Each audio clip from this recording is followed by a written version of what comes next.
أعوذ بالله من الشيطان الرجيم.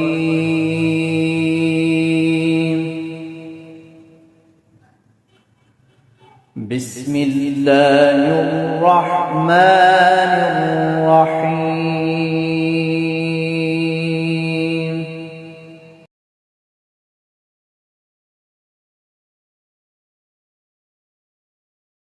رسوله الكريم اما بعد فاعوذ باللہ من الشیطان الرجیم بسم اللہ الرحمن الرحیم.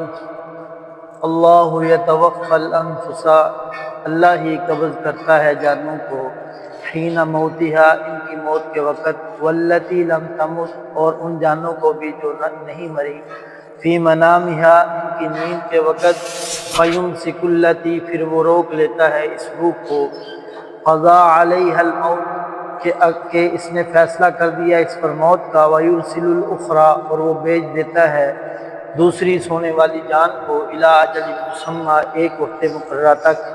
إِنَّ فِي ذَلِكَ، بلا شبہ اس میں، لآیات، البتہ نشانیاں ہیں، لِقَوْمٍ يَتَفَکَّرُونَ، اس قوم کے لیے جو غور و فکر کرتی ہے.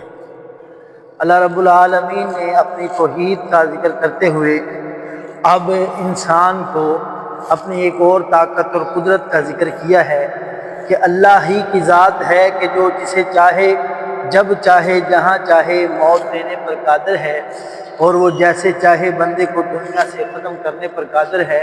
اور وہی ذات ہے کہ ایک بندہ رات کو آرام کے لیے نیند میں جاتا ہے تو اس کے ساتھ ہی ایک اور بھی نیند میں جاتا ہے، یعنی دو انسان رات کو سو جاتے ہیں، دونوں کی جو ہے نیند یہ نیم موت ہے، یعنی ان کی روحیں نیند کی حالت میں اللہ کے حضور جاتی ہیں.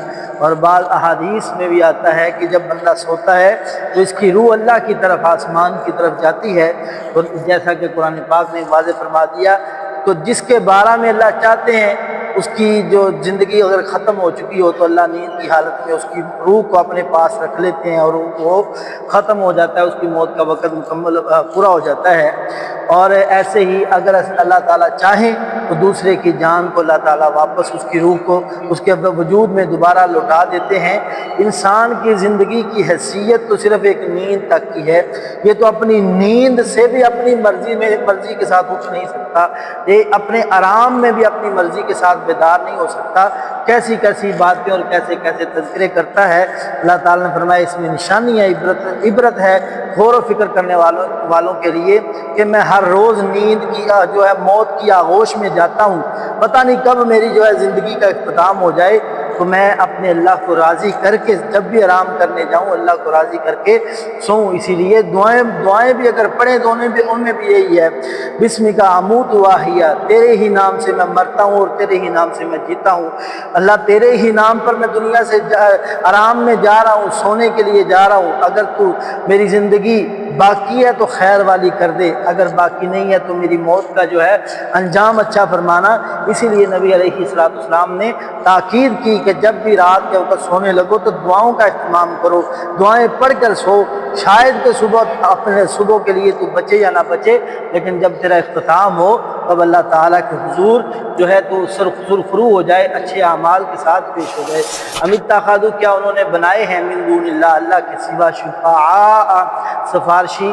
قل اولو کانوا، آپ کہہ دیجئے کہ اگرچہ وہ ہوں، لا یملکون شیئا، نہ اختیار رکھتے کسی چیز کا، ولا یعقلون، اور نہ وہ عقل رکھتے ہیں. فرمایا اس کے باوجود تم نے اپنے سفارشی بنا لیے ہیں.